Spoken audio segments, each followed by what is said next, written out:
Hello all. This is going to be a hard video for me. Last night I was listening to Natural Progressive's video about how she was describing the death of her long-term companion. And that kind of hurt is so hard inside. So I went and started looking up information on my next video. And there it was, staring me straight in the eye. Another one. We've seen this before, and it just there's that feeling again. You think of a parent or parents that were so desperate to get away from some horrible situation that they picked up their children and a few possessions and they walked 1,000 miles to get to someplace better, any place. They ended up at the Mexico-U.S. border, where they thought they might get some reprieve of the hell they'd been through, and instead their children are ripped out of their arms.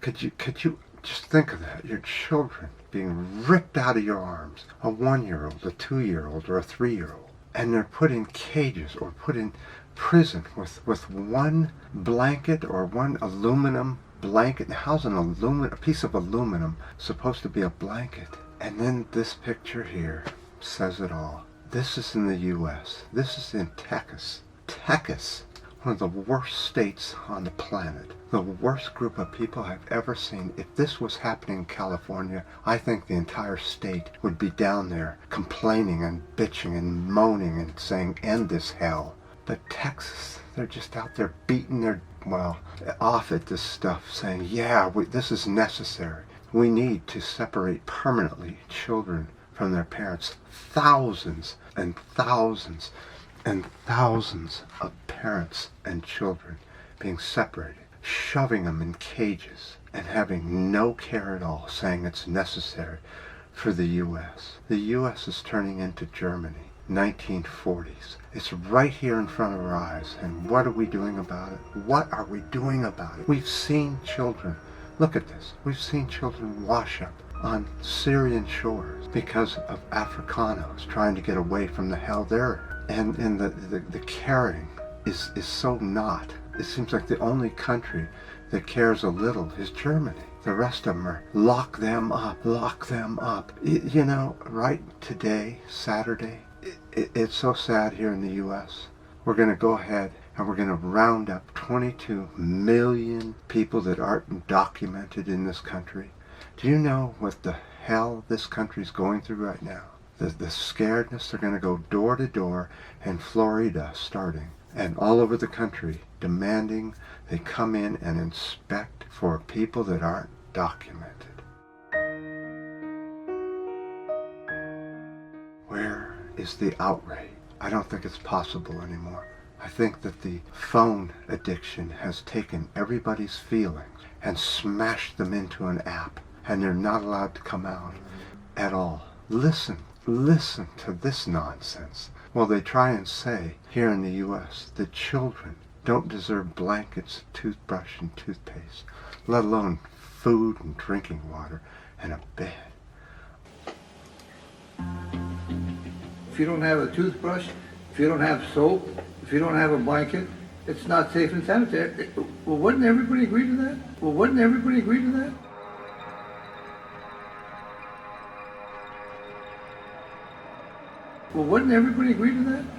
But you're really going to stand up and tell us that being able to sleep isn't a question of safe and sanitary conditions? Your Honor, I think what I'd like to stand up and Not say really gonna say is to focus the court on what the question is. What the question is.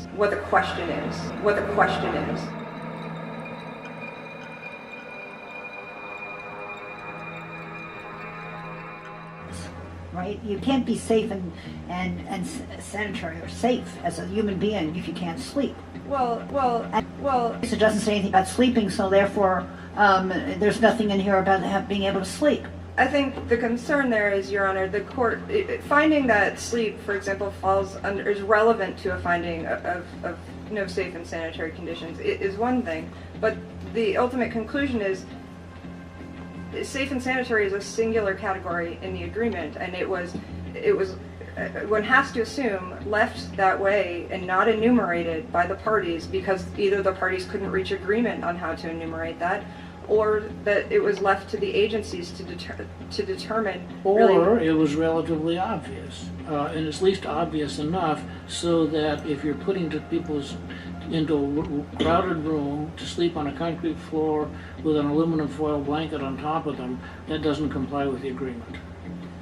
I mean, it may be that they don't get super thread counts Egyptian linens, I get that, but the testimony that the district judge believed was, it's really cold. In fact, it gets colder when we complain about it being cold.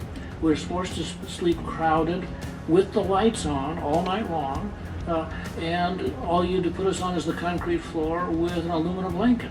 I mean, I understand at some outer boundary there may be some definitional difficulty, but no one would argue that this is secure and sanitary, safe and sanitary. Or at least I don't think you're arguing that, are you? Your Honor, I think what I'm arguing is that the way that the district court reached the conclusion was to say these specific items, and I think I will acknowledge, I think sleep is the more difficult end of what I'm arguing. When you start enumerating, for example, specific hygiene items, and the way that was done is that the court sort of enumerated these and say these fall under the rubric, these fall in the category of what could be required. Again, it wasn't perfume soap, it was soap. It wasn't, high-class milled soap, it was soap. And that sounds, that's part of safe and sanitary. It's within everybody's common understanding that, if you don't have a toothbrush, if you don't have soap, if you don't have a blanket, it's not safe and sanitary. Well, wouldn't everybody agree to that? Do you agree to that? Well, I think there's fair reason to find that those things may be part of safe and sanitary. Maybe, are a part. What do you say maybe? But you mean there are circumstances when a person doesn't need to have a toothbrush, toothpaste, and soap for days? Well, I think in CBP custody, it's frequently intended to be much shorter term. So it may be that for a shorter term stay in CBP custody, that some of those things may not be required. Yeah, but I don't think that was the situation that the court was confronting. I mean, it wasn't as though those people were there for 12 hours and then moved on to the Hilton Hotel. No, they were there for a fairly sustained period, and at least according to the evidence that the judge believed, they weren't getting these things for a fairly sustained period. Unbelievable what this country has turned into. And it's not the only country that's turning this way. Britain, you're right behind us. You better watch out because Boris Johnson is another orange man. This orange man has blood on his hands, children's blood. Are we gonna, what are we gonna do with all these refugees? Throw them all into Mexico? Millions and millions? And is that a fix? I don't believe this shit. I just don't believe this shit. It's so maddening. I just want to go on and on and on, but I'm not going to. I'm just going to let you look at the pictures. Listen to this woman try and tell us that brown children don't count. They don't matter.